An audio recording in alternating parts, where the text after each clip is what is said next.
It was always you carrying me, heaving me along like a large dead weight. It sounds slightly comical when you picture us, what with your tiny frame and my significantly larger one. But I think I'm only strong in the literal, one-dimensional sense of the word. Your strength pours from your character, from your unwavering resilience, from your inability to ever weaken or flag.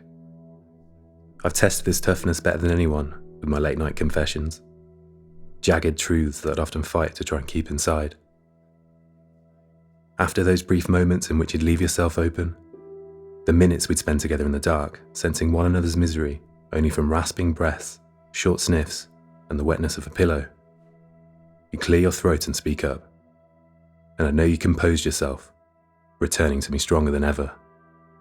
"Let's make a plan," you'd say. And from your firmness I'd be compelled to agree. When you feel that way again, you call me. I'll always pick up. At this point I'd complain that I didn't want to burden you. "You're busy," I'd say, or words to that effect. You'd tell me you'd rather face a phone call than the alternatives, and this would remind me that I'd always be a burden, regardless of how guarded I tried to be. There's no doubt in my mind now, I would never have made it through those 3 long years without you pulling me along.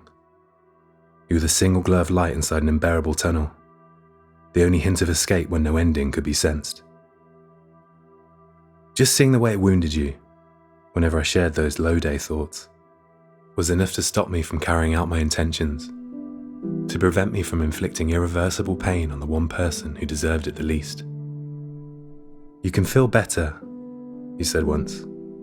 "This hurt you're experiencing isn't permanent, but the hurt you'd leave me with would never go away." And that was the reason I never acted on my thoughts. How could I repay perpetual kindness in such a way, to leave someone so supportive and caring with an empty home and enduring form of grief? Then I'd imagine the immediate aftermath, bitter eulogies, sad wishes of changing what could have been. I didn't picture this from a place of morbid curiosity. I realized now that I was instilling myself with the kind of guilt I needed. It bought time for me to heal, time to understand that place existed beyond the tunnel. It was always you carrying me, and eventually I was dragged to a place of safety. On the other side, the world was different in so many ways. Food tasted better, days felt longer, and the nights were easier to bear. The one constant was you, your smile, and that strength that never wavered. Only, out in the open, this resource seemed abundant. Better to be a warrior in a garden than a gardener in a war. We'd been through the war, and now we stood in the garden, enjoying a life that had once seemed a distant dream. It was always you carrying me, but soon I could be relied on to do the same. Occasionally I'd be the one making plans, saying you could call me and that I'd always pick up. Although you never needed this, I adored just feeling strong enough to offer. What strikes me now is that I'd always dwelt on a single eventuality, continually lamented the thought of giving up, leaving you behind to face a tunnel of your own.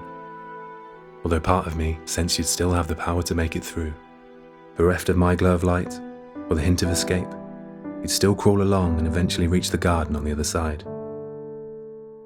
The end of those 3 dark years ushered in a period of lightness, shorter perhaps when recorded in weeks and months, but so brilliant that the two should never be compared. Those days will remain the happiest in my memory. We were young and hopeful, and no obstacle we faced was too difficult to overcome. It was always you carrying me, but back then you didn't need to, and it almost seemed that you might never need to again. What I'd been unable to account for, however, was the possibility of you ever leaving me. Bitter eulogies, sad wishes of changing what could have been. I thought I'd never have to humour such horrors. How wrong I was. Unwavering resilience has its limitations, I've now come to learn. Your strength was worthy of handling most of life's adversities, capable of pulling me through hopeless passageways, enough to bring me to the garden on the other side. It is no match for cruel twists of fate, though, or an unfair dice roll that neither of us could have ever foreseen. It can't reverse a diagnosis caught too late, or challenge a judgment that's already been made. It was always you carrying me, but you've carried me as far as you can. Now you're too weak in both mind and body. You cannot focus on a world you'll soon no longer belong to, or waste your final moments on old battles you've already fought. I must be strong in the meantime, and learn to cherish the hours we have left together. Because soon you'll be gone and I'll return to the tunnel, where this time I'll be left with no glow of light, no hint of escape.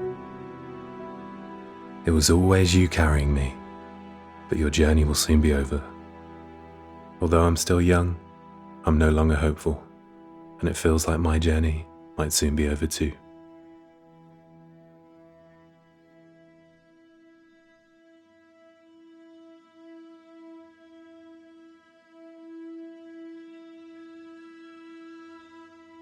Resonant Tales, the new channel telling stories.